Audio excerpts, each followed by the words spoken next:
que ça entraîne une sorte de suspension de la pensée chez l'interlocuteur, avec une mine de dégoût. C'est-à-dire qu'il y a les deux à la fois. Il y a « Ah bon, ça existe ?» Et puis tout de suite va venir la phrase « Enfin, une femme, ça ne peut pas violer. »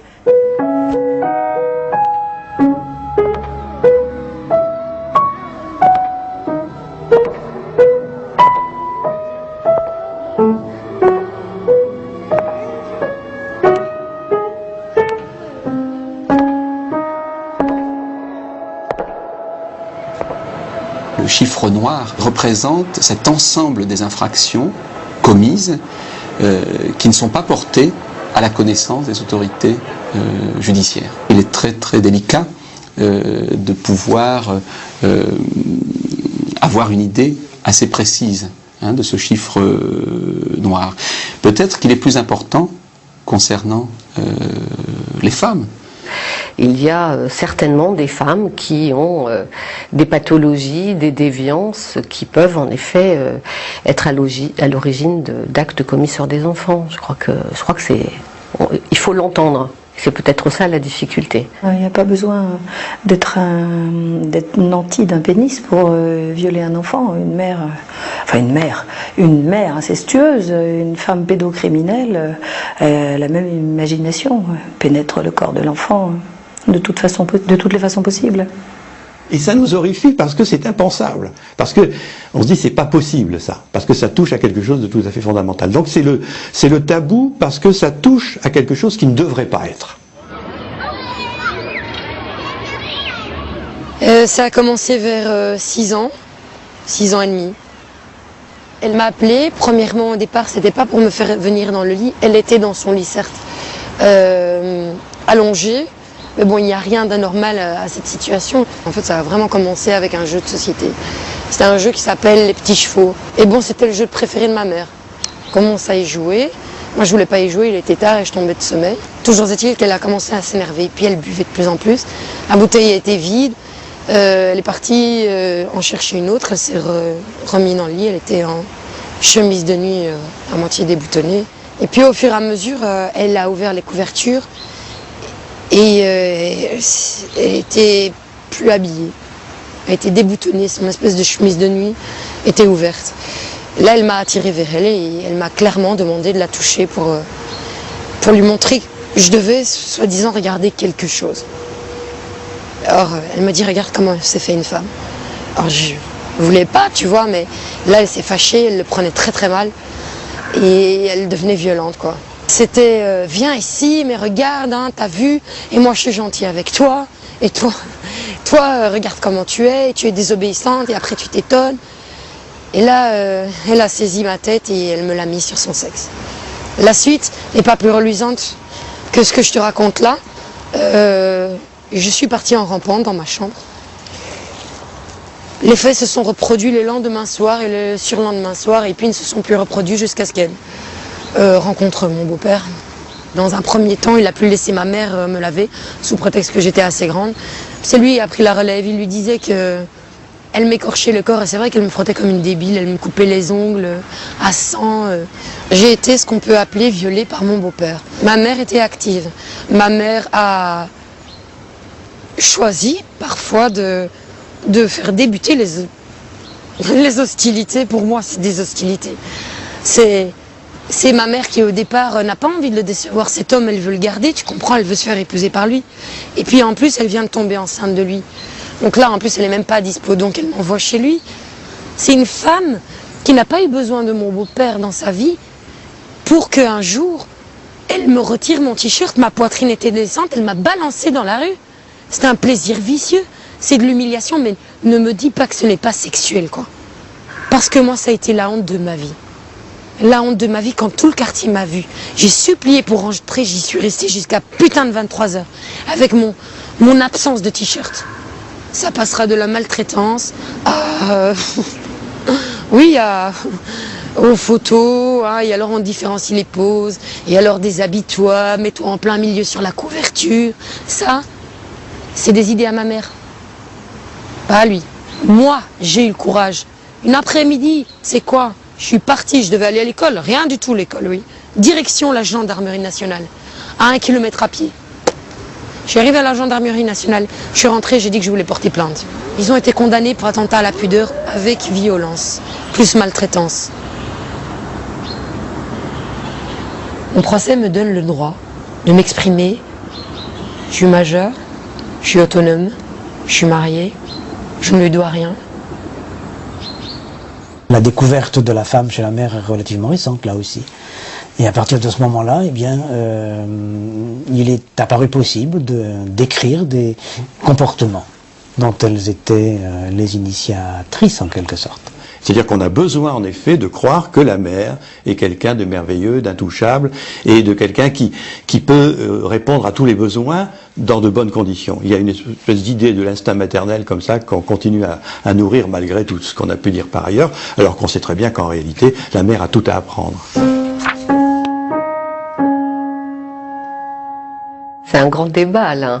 Je crois qu'en effet, la sexualité féminine active est admise peut-être depuis peu de décennies. Hein. On était peut-être considéré comme celle qui comble l'autre, mais qui n'a pas forcément des désirs propres et des besoins propres et une activité propre. On a le même paquet de libido, de désir, de pulsion. Et la différence, justement, c'est que pour la femme, étant donné sa proximité de l'enfant, ça sort plus facilement, ça s'élabore certainement d'une façon plus directe et plus spontanée. Donc, l'idée qu'elle est passive par rapport à l'enfant ne tient pas debout. Au contraire, elle est très active, et c'est pour ça qu'elle est tentée de prendre possession de cet objet, de le pénétrer, de faire des tas de choses, parce que c'est ça sa libido. Les femmes qui attaquent des enfants qui ne sont pas les leurs ont en général choisi les professions qui vont leur permettre de les avoir à leur portée très aisément. Et ça fait voler en éclats toutes les idées reçues sur cette soi-disant passivité sexuelle féminine. L'acte d'agression sexuelle n'est pas forcément purement sexuel, mais n'est plutôt une histoire de violence et on peut dire d'emprise. En tout cas, c'est plus une agression qu'un élément sexuel. Ces mères qui utilisent sexuellement leurs enfants pour se satisfaire, pour exercer un pouvoir sur leur enfant, elles le font pour elles-mêmes. L'enfant n'existe pas, il est transformé en objet. La jouissance ne se base pas sur la sexualité, elle se base sur la cruauté et la destruction de l'autre. Toute agression sexuelle est une forme de rapt. Parce que l'agresseur sexuel, c'est celui qui va supposer que l'autre possède un bien qu'il n'a pas. Et donc il va tenter de l'acquérir. Donc c'est forcément une attaque. Et l'attaque peut être plus ou moins porteur de destructivité. Hein, destructivité de l'enfant, destructivité de son psychisme, destructivité de l'environnement. Mais on ne peut pas considérer cela comme un acte d'amour. C'était la dame qui s'occupait de moi, en fait, qui me gardait. Qui me gardait quand mes parents travaillaient. Alors, à l'époque, c'était dans les années 70, on appelait ça la bonne. Hein. En fait, ça a duré de l'âge de 2 à l'âge de 6 ans. De 2 à 6 ans. J'ai toujours eu 4 flashs que j'ai jamais oubliés. Donc ces flashs m'ont perturbé pendant mon enfance et pendant mon adolescence, et ça a continué. Un flash de violence physique, donc de coups, ça je m'en souviens très bien. Un flash où elle utilisait les sous-vêtements de ma mère, par exemple, qu'elle se mettait nue avec moi. Elle n'arrêtait pas de me caresser dans tous les endroits. De mes parties génitales et de façon extrêmement profonde et de manière violente. Et ça me gênait. Et son regard me gênait quand elle ne cessait de me mettre nue dans l'appartement. J'étais gêné. Parce que c'était un regard qui n'était pas un regard affectueux, c'était un regard de désir. De désir où j'ai été effectivement très jeune, plongé dans un désir sexuel. Et c'est ça qui est très perturbant, parce qu'à 2 ans, enfin quand on est enfant, on n'a pas à être plongé dans le désir sexuel d'un adulte. Moi je me disais, mais c'est pas normal, elle me fait elle m'explique qu'elle me donne de l'affection, et en même temps, elle me touche partout de façon très agressive, elle me tape la tête contre les murs en même temps qu'elle me fait un câlin, puisque le flash que c'était, j'avais mon lit qui était juste à côté d'un mur, et je me souviens très bien de ma tête qui tapait contre les murs pendant qu'elle me sautait dessus. Dans le cadre de mon travail de thèse, donc j'ai rencontré 40 femmes qui étaient incarcérées pour des peines criminelles. Et dans ces 40 femmes, 13 l'étaient. Donc elles étaient incarcérées et ont été condamnées pour viol, agression sexuelle en tant qu'auteurs et complices. Hein. Donc 13 femmes sur 40. Et sur ces, dans l'étude de leur dossier, hein, il n'y a pas au fond un profil type de la femme auteure d'agression sexuelle. Il n'y a pas une typologie type qui met en avant le processus de passage à l'acte. C'est aussi rassurant de penser que c'est chez les autres, que c'est chez dans des histoires zolaesques un petit peu, hein, de gens qui seraient dans le bas-fond du bas-fond, qui ne nous ressemblent pas. En pratique, c'est évidemment, on retrouve ces faits-là aussi bien chez des dirigeants d'entreprise que chez des ouvriers, que chez des gens effectivement dans des misères sociales ou intellectuelles terribles,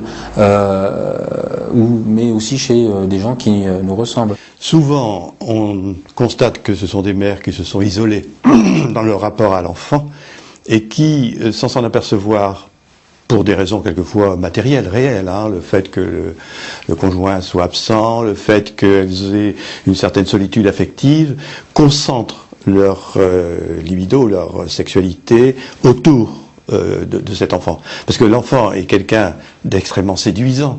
C'est normal au départ qu'il représente un peu tout pour elle, mais s'il n'y a pas le contrepoids d'un homme, de quelqu'un tout au moins qui correspond à leur désir sexuel et d'un environnement un peu porteur, elles vont avoir tendance à focaliser leur sexualité sur lui. Ce que j'ai observé dans mon travail clinique, c'est que certaines situations de mères qui étaient devenues à un moment donné agresseuses sexuelles de leurs enfants, c'était dans des situations d'abandon, de sentiment d'être exploitées, et elles décidaient de se venger sexuellement sur leur enfant.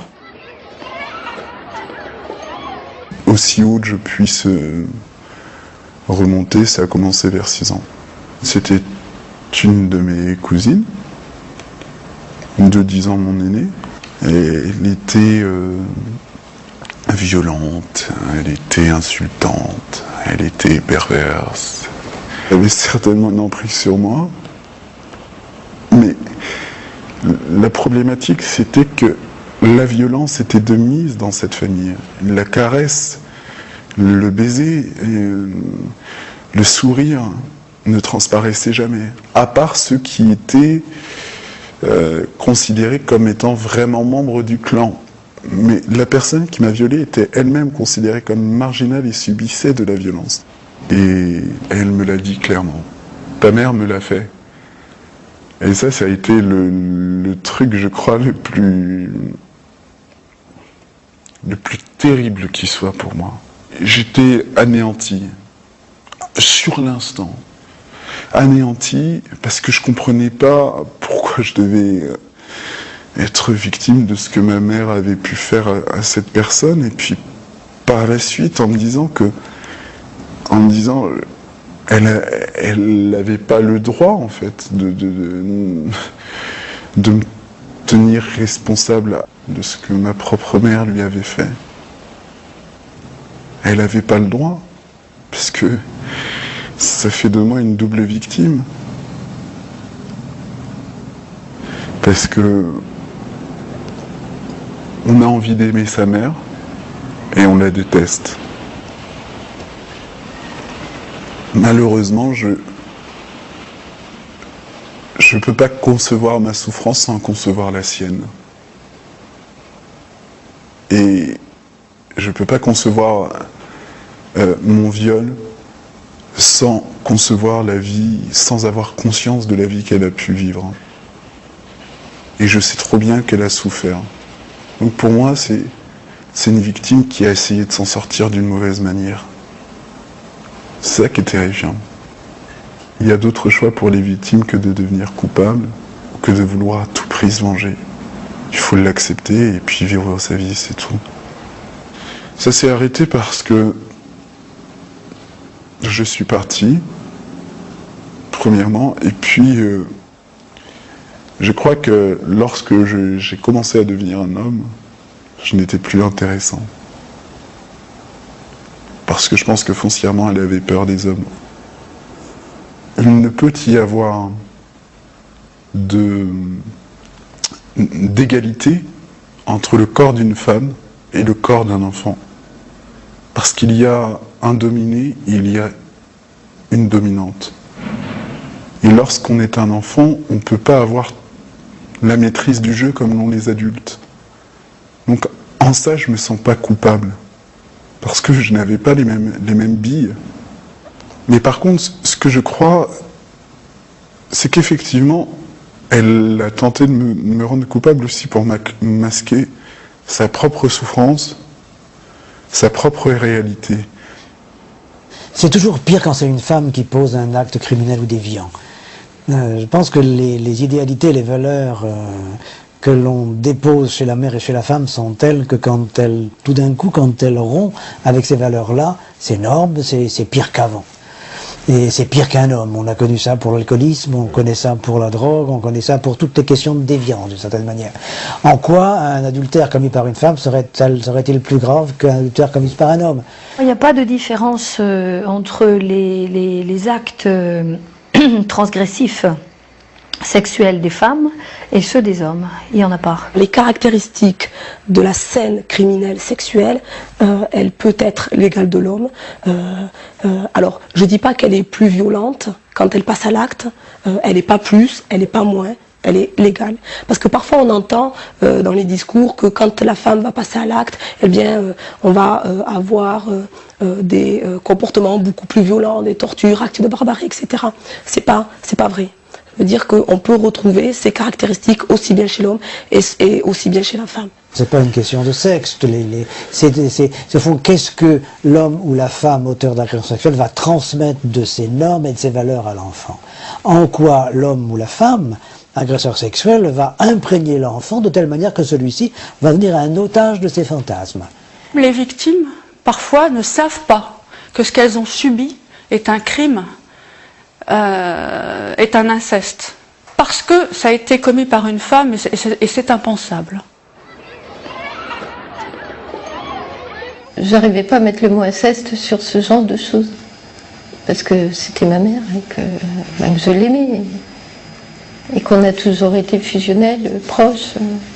Quand c'est la mère, enfin, c'est difficile à gérer parce qu'on est aux prises à beaucoup de sentiments contradictoires, d'amour, de rébellion, mais je préférais, moi, me trouver folle que d'oser penser quelque chose comme ça. J'ai revu une scène d'attouchement, donc, enfin, complète. Et puis j'ai revu donc que comme j'avais eu du plaisir, j'ai donc revu que j'ai redemandé à ma mère de le refaire et qu'elle a accepté le lendemain. Puis après c'est parti dans l'oubli. Mais j'avais pas notion à l'époque que c'était mal. Il n'y avait pas de pudeur, il n'y avait pas de. Il y avait beaucoup de. Enfin, on parlait beaucoup de sexualité avec moi, enfin ma mère et moi. Enfin, j'écoutais. Ça paraissait être quelque chose de naturel. Enfin, ce que j'entendais dire, c'était que toutes les familles étaient comme ça, que c'était normal d'être agressé, c'était normal de parler de sexualité. Enfin, c'est comme si on était complètement imbibé d'inceste, je ne sais pas comment dire. Je ne savais pas où était la norme, où était le bien, où étaient les limites. Dans ma tête, j'étais pas claire. C'est dommage. Une mère qui viole, c'est 2 fois pire parce que non seulement c'est elle qui agit, mais c'est vers elle qu'il aurait pu y avoir un recours. La consolation, elle est toujours la Vierge Marie qui console. Donc il n'y a pas de consolation possible. Devoir dire ma mère a profité de ma croyance pour abuser de moi, c'est accepter de mettre en cause les fondements même de notre existence. C'est comme la première pierre sur laquelle on a bâti notre vie qu'on est en train de fissurer. Je n'ai pas beaucoup de situations en tête où un adulte victime de sa mère dans l'enfance a réussi à déposer plainte contre elle. Parce que c'est vraiment tellement anéantissant, c'est tellement retourné au néant avant la vie, que déposer plainte, ça ne prend pas sens dans leur esprit. Parfois même, une victime ne supporte pas que son bourreau aille en prison. C'est pas ce qu'elle souhaite, hein. Elle souhaite la vérité, elle souhaite être reconnue. Mon histoire a commencé avec mon beau-père. J'avais 14 ans, presque 15. Je pensais que ma mère n'était pas au courant, mais elle l'était depuis le début. Et c'est après, au bout de 2 ans, que je me suis rendu compte que finalement, cette maman, elle était aussi coupable que mon beau-père. Elle prévoyait, elle lui laissait le temps et elle a participé. Ma mère m'a demandé de le caresser. Et j'aurais jamais cru que on en serait arrivé là. J'aurais jamais cru qu'elle le voulait. J'aurais jamais pensé que ma mère était au courant et qu'elle me ferait faire une chose pareille. Quand mes parents se sont séparés, papa avait déjà retrouvé une personne dans sa vie. Et c'est à ce moment-là que ma mère a eu un comportement assez terrible, puisque son souhait était de partager la vie de mon père et de sa nouvelle amie. C'est aussi pour ça que papa a décidé de divorcer assez rapidement et de s'en éloigner. Je crois tout simplement que ma mère a décidé de reproduire ce qu'elle n'avait pas pu faire à cette époque-là. Je pense qu'elle a eu envie d'une vie à 3, et elle s'est servie de sa fille. Et c'est ce qui a fait que j'ai décidé de porter plainte. Au commissariat, on n'a pas voulu me croire sur le fait que je pouvais vivre sous le même toit que ma mère et mon beau-père, qu'il se passe tout ça et que je ne dise rien. J'ai parlé de ma mère la deuxième fois que j'ai porté plainte, en fait, puisque la première fois, ça n'a pas abouti et que mon dossier était fermé. Donc j'ai décidé de reporter plainte une seconde fois, là en expliquant réellement les choses et ce qui s'était passé. Et donc ma plainte a été à l'encontre de mon beau-père et de ma mère. Dès l'instant où j'ai déposé ma première plainte, je me suis retrouvée face à ma famille maternelle, face à des gens qui sont devenus des inconnus, totalement. Tout le monde m'a tourné le dos. Je me suis fait humilier, insulter. On m'a pas cru du tout. Au bout de 8 longues années de procédure, j'ai réussi à avoir un procès qui malheureusement s'est très très mal passé. On m'a reproché de ne pas savoir dire non, en fait. On m'a expliqué qu'à 14 ans, une jeune fille, elle sait dire non, et que si on ne dit pas non, c'est qu'on l'a voulu. J'ai dit non, j'ai toujours dit non. J'ai fait tout ce que je pouvais pour m'en sortir. Je l'ai pourtant bien expliqué tout au long de mon procès que c'était difficile, cette manipulation et cette emprise. Mais on ne m'a pas cru. On ne m'a pas cru. On m'a demandé de me taire, on m'a demandé de pleurer en silence. J'ai eu en face de moi des personnes de la justice qui ont rigolé, jusqu'à ce que mon avocate lui demande d'arrêter. Elle a osé continuer. Pendant des minutes et des minutes entières de procès, j'ai eu cette femme en face de moi rigoler sur mon malheur. J'ai trouvé ça horrible, horrible. Pour moi, il y avait que la justice pour m'aider. Et la justice, elle a fermé les yeux. Elle a fermé les yeux. À la fin d'un procès, on dit toujours que le doute de la justice profite aux accusés. C'est quelque chose de terrible. La justice pénale, par elle-même, n'a pas d'essence thérapeutique. La justice n'est pas là pour faire œuvre de thérapie. La thérapie, c'est un autre type d'action qui doit se dérouler dans d'autres conditions, dans d'autres lieux, avec d'autres personnes. Alors quand je dis cela, je ne nie absolument pas la place que peut avoir le procès dans un processus de construction, reconstruction de la personne victime à l'égard justement des faits qu'elle a subis. Le changement actuel, c'est que la plaignante passe d'un statut d'instrument à un statut de personne. Et en tant que telle, ce qui est évidemment plus reconnu, c'est sa souffrance, mais sa souffrance psychique, sa souffrance subjective. Et dans ce contexte-là, la grande question, qu'est-ce que je suis dans tout cela? Qu'est-ce qu'on fait de moi, hein? Et dans qu'est-ce qu'on fait de moi, qu'est-ce que je vais devenir? J'en veux énormément à la justice. Je suis très en colère. Je voudrais qu'ils sachent qu'à l'heure d'aujourd'hui, je vis très très mal à cause de mon procès, alors que c'est quelque chose que j'attendais depuis des années. J'en souffre énormément. J'en pleure quotidiennement. Je suis passée en correctionnel parce que la justice a bientôt de travail et qu'un jugement en cour d'assises, c'est bien plus difficile. Donc on m'a tout simplement proposé une correctionnelle, ce qui n'était pas juste pour moi. Je pense qu'en cour d'assises, avec des jurés, on m'aurait plus écouté, ça aurait été sûrement plus facile pour moi.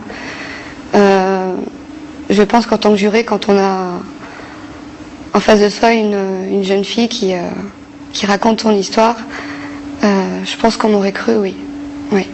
Mon combat aurait été beaucoup plus facile si mon beau-père avait été le seul agresseur. C'était bien plus dur pour la justice d'avoir une mère en fait comme agresseur. Ouais. C'est bien plus difficile pour eux parce que je pense que pour la justice et comme pour beaucoup de personnes, une maman elle fait pas ça. Une maman elle fait pas de mal à son enfant. Donc c'est bien plus dur pour eux. J'ai à l'heure d'aujourd'hui j'ai quasiment plus personne. Mais j'ai les personnes les plus importantes. J'ai un papa qui, heureusement pour moi, est un vrai papa, qui est là tous les jours auprès de moi, qui souffre encore plus que moi, puisque j'ai un papa qui culpabilise.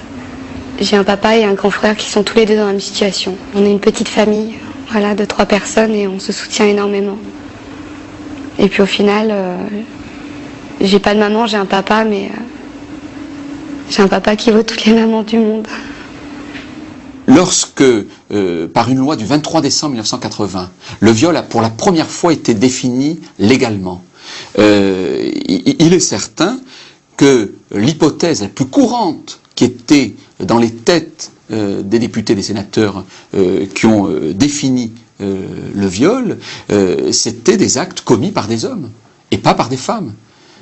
Donc je crois que la prise de conscience de cette réalité pourrait aussi conduire à des remaniements législatifs quant aux qualifications à utiliser par les magistrats. Les agressions sexuelles commises par des femmes sont arrivent souvent dans le cadre de soins habituels du maternage, emmener faire pipi, faire caca, laver, etc. Et donc, ça passe souvent inaperçu parce que les gestes peuvent sont pas enregistrés par la personne qui observe comme étant des gestes déplacés. L'enfant le sent. C'est en fait un inceste qui est commis sous couvert de soins donnés à l'enfant. Ça va être des lavements répétés, des introductions anales par des suppositoires, des thermomètres, mais sans qu'il soit nécessaire de commettre ces actes. C'est-à-dire que la mère ou la nourrice prend plaisir à commettre ces actes et les répète et les répète et les répète. S'agissant du nursing abusif ou du maternage abusif, il peut être qualifié de différentes façons. S'il y a un acte de pénétration de nature sexuelle, comme par exemple des lavages abusifs, donc pénétration dans l'anus par un objet, à ce moment-là, c'est un viol. J'ai subi ce que l'on appelle maintenant du nursing abusif ou de l'abus de maternage par ma grand-mère maternelle, devant mon grand-père maternel. ainsi que ma cousine. Nous avons été élevées toutes deux de 3 ans à 7-8 ans par ma grand-mère. Elle nous faisait subir régulièrement des lavements très réguliers à l'une et à l'autre. C'était un traitement qui nous était appliqué très fréquemment sur ses genoux et face à mon grand-père. J'ai oublié pendant longtemps, à tel point qu'avec ma cousine, nous avons parlé de beaucoup de choses, parce que nous avons été violés par ailleurs par d'autres membres de la famille, mais de ça, jamais. Jamais, parce que c'était notre grand-mère et parce que on était persuadés qu'elle nous voulait du bien. Et puis après, j'en ai discuté, j'ai réfléchi, j'ai dit mais je n'étais pas malade. Je n'ai jamais eu aucun problème de ma vie. Je ne prends pas de laxatif, je n'ai pas de problème de ce côté-là. Je n'en ai jamais eu. Ma cousine non plus. Donc je pense qu'elle était folle et que dans sa folie, elle nous a administré ça. Et ma mère m'a dit, mais non, elle comprenait pas, on peut pas lui en vouloir. Eh bien, si, je lui en veux. Ma cousine est morte de ce qu'on lui a fait subir quand elle était gamine. Elle est morte il y a quelques années, elle était droguée, alcoolique, et elle est morte seule dans une mare de sang. Et comme dit mon psy, un lavement, on se dit que c'est un traitement, mais on remplace le lavement, c'est un peu dur. C'est un terme qui est cru. Mais on remplace la poire de lavement par un godemiché, on voit. Et on remplace la grand-mère par un homme et on voit ce que ça donne. C'était vraiment la terreur. Contrairement, j'allais dire, au viol par un homme, et en dehors du nursing, le viol par un homme, on culpabilise aussi parce qu'on peut éprouver du plaisir et ça nous fait culpabiliser. Mais là, c'est différent parce que là, c'est pas du plaisir, c'est l'horreur. C'est l'horreur. C'est l'horreur, on va y passer. C'est vraiment ça. Ça va être mon tour après. On va y passer. Souvent, lorsque j'en parle, je dis la douleur que je ressens, je suis sûre que c'est la douleur d'un grand brûlé. J'ai l'impression que c'est une douleur qui consume. Si on lutte pas, c'est une douleur qui consume et qui brûle et qui détruit. Mais dire que l'on a subi un inceste de la part d'une femme, mais ça, personne ne veut l'entendre. Personne ne veut l'entendre. Une femme, c'est pas fait pour ça. Ça fait pas de mal, une femme. Ça met un enfant au monde, ça accueille, ça recueille, ça berce, c'est doux. Et si j'ai voulu témoigner, c'est pour dire que ça existe, que les femmes, même les saintes femmes, violent. Et qu'elles violent sous n'importe quel prétexte. Et qu'elles violent sous prétexte de soigner, sous prétexte de soins tendres. Et elles violent. Le plus grand ravage au niveau psychologique, c'est peut-être à l'approche de l'adolescence, quand justement la vie sexuelle de l'enfant commence à se construire. Si effectivement on lui crée une sexualité anachronique, j'oserais dire, c'est là où, à mon avis, ça fera le plus de dégâts. Les troubles vont apparaître avec un dégoût ou bien une frigidité partielle sur certaines parties du corps, ou bien des compulsions. Des personnes qui vont se comporter de façon addictive dans la sexualité, avec une errance sexuelle, beaucoup de partenaires. Et puis surtout, comme l'amour et la haine sont indissociablement mêlés dans le rapport au corps, c'est vrai que ça va compliquer toute la vie ensuite, avec une perte de l'estime de soi, avec tellement de symptômes. Ce qu'il en reste aujourd'hui, c'est que j'ai effectivement, j'ai quelques difficultés avec l'homme, avec un grand H, mais les hommes, au moins, c'est plus facile. Mais une femme, je me dis toujours, mais qu'est-ce qu'elle va me faire? Quelle entourloupette elle va me faire? Et elle va encore m'avoir. Elle va encore me sodomiser. Et constamment, je suis obligée de lutter contre ça. J'ai vécu pendant presque 7 ans avec un homme, parce qu'il me rassurait. Et j'ai eu un enfant avec lui. Mais enceinte, j'ai dû reprendre une psychothérapie parce que ça a été horrible. Autant cet enfant, je le voulais, je le voyais né, mais je voulais pas être enceinte. Je voulais pas être enceinte parce que j'avais le sentiment qu'on voyait enceinte ce qu'on m'avait fait subir. Et puis ensuite, je ne voulais pas accoucher parce que j'avais le sentiment que j'allais accoucher de moi. Et je me suis dit, mais surtout, il ne faut pas que j'accouche de moi. C'est une horreur, je ne peux pas accoucher de moi, je ne peux pas accoucher de ce monstre. Et mon fils, quand il est né, je me suis dit, mon fils est bien, c'est mon fils, ça pourrait être une très belle chose, mais moi, je ne peux pas mettre au monde quelque chose de beau, c'est pas possible. Et puis même, il est tellement beau que je ne peux pas m'en approcher, parce que si je m'en approche, je vais lui faire du mal. Donc j'ai mis beaucoup de distance entre mon bébé et moi. Et c'est son père qui s'en est occupé. Moi, je me suis mise en retrait totalement. C'était difficile, j'avais peur de reproduire. On a un peu trop dit que celui qui est pervers a été perverti. Qui a bu boira, qui a volé un œuf volera un bœuf, et etc., etc. Tout ça, ce sont des formules. Alors, on a repris toutes ces choses-là en parlant en termes plus scientifiques d'identification à l'agresseur. Et par ce biais-là, on a imaginé pendant longtemps, et encore on le fait encore, que celui qui a été l'objet d'agression sexuelle, forcément deviendra un agresseur sexuel. Mais nous n'avons aucune statistique pour le montrer ni pour le prouver. Donc je crois que les agresseurs sexuels aujourd'hui qui cherchent à s'en tirer, que ce soit les femmes ou les hommes, en disant « c'est pas de ma faute, j'ai été violé dans mon enfance », il faut être très méfiant. C'est pour moi souvent un alibi, et de toute façon ça ne veut rien dire parce que bien des gens ont été violentés qui ne deviennent pas violeurs, loin de là, et heureusement, parce que sinon ça ferait boule de neige. Et puis le vrai problème est souvent recouvert par des actes qui n'ont pas forcément l'importance que le sujet leur donne.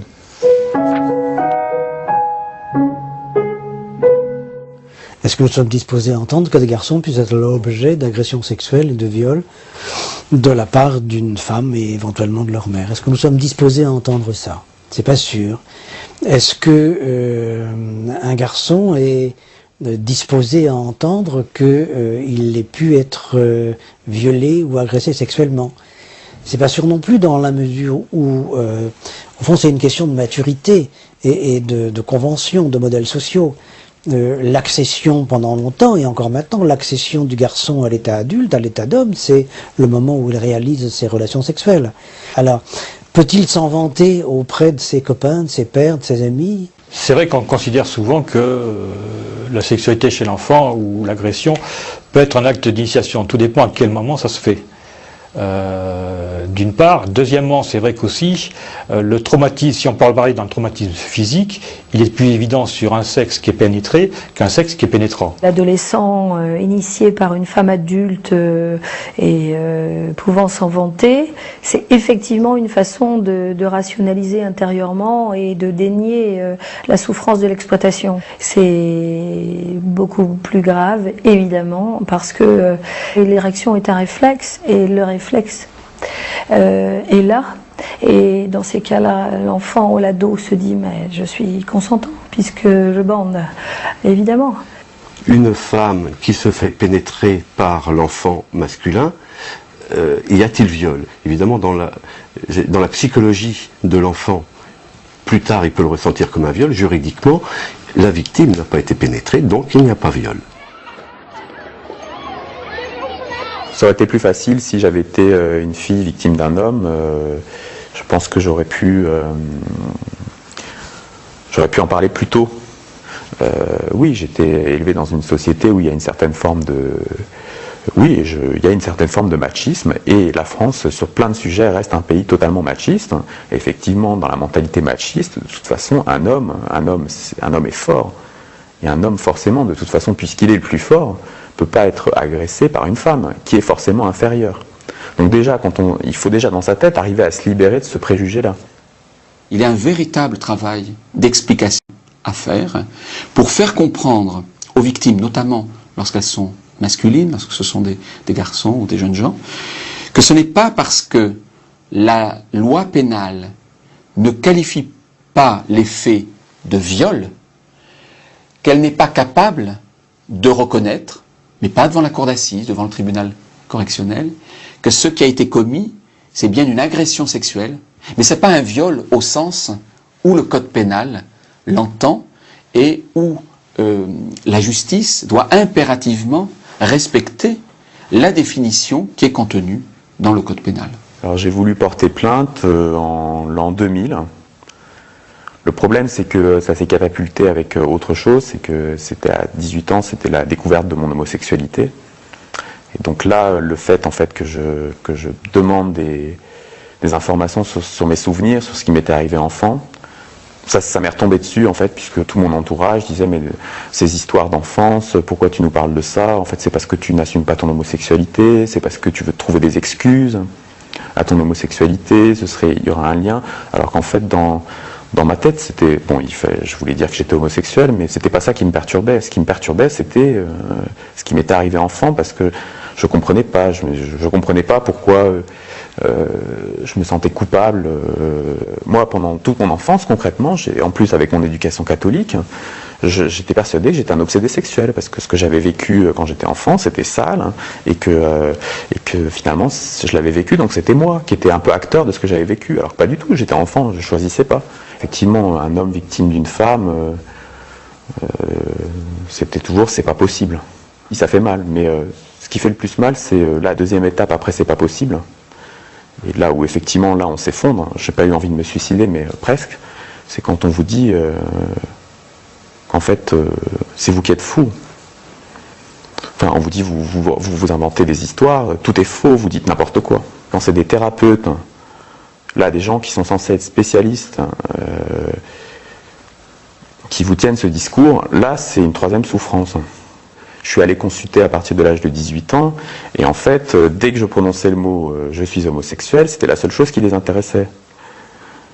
Donc du coup, finalement, moi, je leur disais « je viens vous voir parce que je suis perturbé par des souvenirs que j'ai et de choses que j'ai vécues qui me paraissent pas normales quand j'étais enfant, et ils insistaient que sur l'homosexualité, voire d'autres allaient encore plus loin, disaient de toute façon homosexualité, pédophilie, c'est la même chose, ou d'autres aussi expliquaient, à travers leurs questions, essayaient d'éventuellement savoir si, en tant que personne abusée sexuellement enfant, étant en plus homosexuel, j'allais pas reproduire.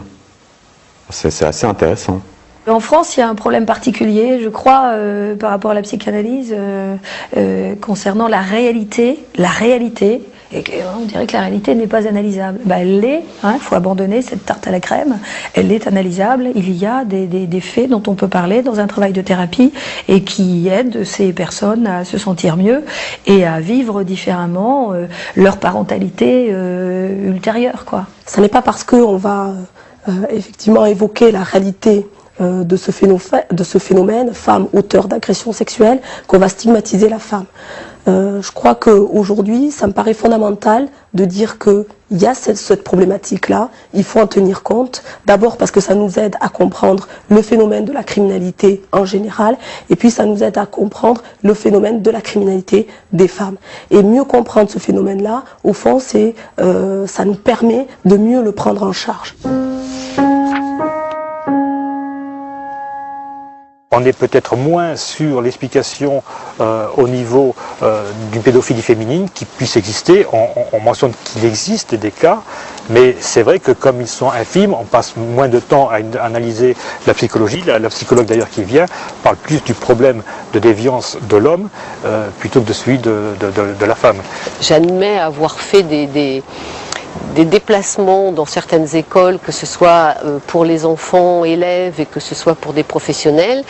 Et dans mon discours, je ne pense pas avoir forcément mis en garde les mineurs que j'avais en face de moi sur des faits d'actes sexuels pouvant être perpétrés par des femmes. Je crois que c'est aussi nos limites dans tout le partenaire professionnel qui travaille autour des enfants. À mon dernier passage à l'ENM, j'ai fait un atelier sur les femmes agresseuses sexuelles, et ces jeunes magistrats là disaient « mais vous savez, si vous n'étiez pas venu, je n'aurais jamais pu penser que ça existe ».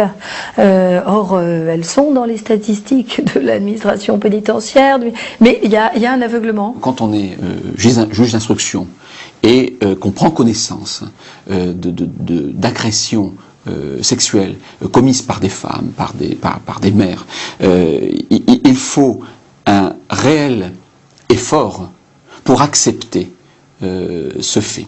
À partir du moment où un professionnel s'autorise à émettre l'hypothèse que peut-être ça serait une situation d'agression commise par une femme, eh bien ça ouvre.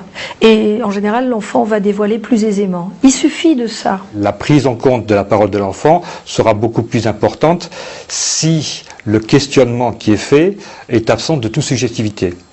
C'est pour ça qu'on place l'accent sur un récit libre. Il faut d'abord savoir écouter, ce qui n'est pas toujours facile dans la plupart des professions qu'on peut exercer. Il faut savoir écouter et essayer de faire parler l'enfant par des questions ouvertes et sans jamais trop rentrer sur des questions spécifiques. Ces enfants donnent des signes qu'il faut apprendre à décoder, à reconnaître, à traduire.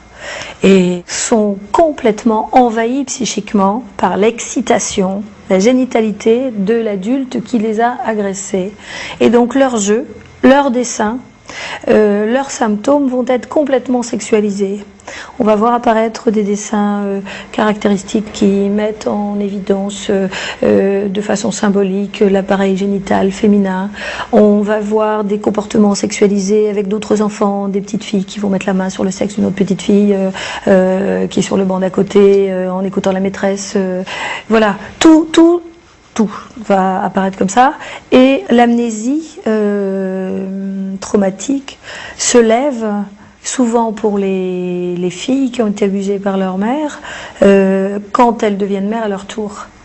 Voilà. Chez les garçons, c'est plutôt autour des difficultés sexuelles avec leur compagne ou leur partenaire. Il y a plein d'aspects qui font que j'ai toujours cru, quand j'étais petit, que j'étais un cas unique. Lorsque ça m'est revenu, à un moment donné de ma vie où j'étais fragilisé, je me suis dit, parce que j'en avais marre de masquer les vrais problèmes, oui, elle t'a violé, mais c'est pas de ta faute, en gros, il faut que tu continues à vivre. Ça, maintenant, ça t'est revenu à l'esprit, et bien, fais avec. Mais c'est vrai qu'à ce moment-là, j'ai vraiment vacillé. Les gens ne se rendent pas compte des conséquences, ils restent uniquement sur l'aspect purement pratique, technique, un viol. Mais après, il y a le blackout, qui est un second coup. Et puis après, il y a le réveil et le retour porté à l'esprit, c'est un troisième coup. Et puis après, il y a la reconstruction, qui est un quatrième coup. Mais pour être un survivant, parce que je me considère malgré tout comme un survivant à ce viol, il faut qu'on soit... Il faut que l'on soit sûr que l'on vaut vraiment quelque chose. Il faut être sûr que la vie mérite d'être vécue. On est fragilisé, mais ça vaut le coup quand même. Qu'on le veuille ou qu'on le veuille pas, ça vaut le coup. Quand je rencontre une jeune fille de mon âge, eh ben, je suis époustouflé parce qu'elle est jolie, j'ai envie de lui parler, machin, etc. Mais je le fais pas, parce que j'ai peur. Parce que je suis toujours dans ce type de rapport dominant-dominé, c'est extrêmement difficile. C'est un problème, il va falloir que je le règle, ben, ça fait partie de l'un des chantiers. Et effectivement, j'attends peut-être cette fille qui me rassurera, parce que c'est pas qu'aux hommes de rassurer, cette fille qui me rassurera et qui me dira, bah, je vais te réapprendre ce que c'est que la sexualité, la vraie sexualité, ce que c'est que la caresse d'une femme, et la caresse d'une femme qui t'aime vraiment, qui est autre chose qu'une caresse d'une mère, qui est autre chose qu'une caresse d'une femme agresseuse. J'attends cette femme. La sexualité des adultes, comme son nom l'indique, c'est la sexualité des adultes. Il y a du désir de part et d'autre et c'est entre personnes capables de donner leur consentement. Un enfant ne peut pas donner son consentement à un contact sexuel. Bien évidemment, on n'est pas du tout dans un registre ordinaire et de vie familiale chaleureuse et intime. Ce sont des exceptions gravissimes, mais surtout qu'on n'aille pas dire qu'il faut arrêter de prendre ses enfants dans les bras, de leur donner un bain et de leur mettre de la crème sur la peau. C'est pas ça du tout. Là, on est dans des situations où les mères utilisent le contact avec l'enfant de façon sexuelle. Point barre.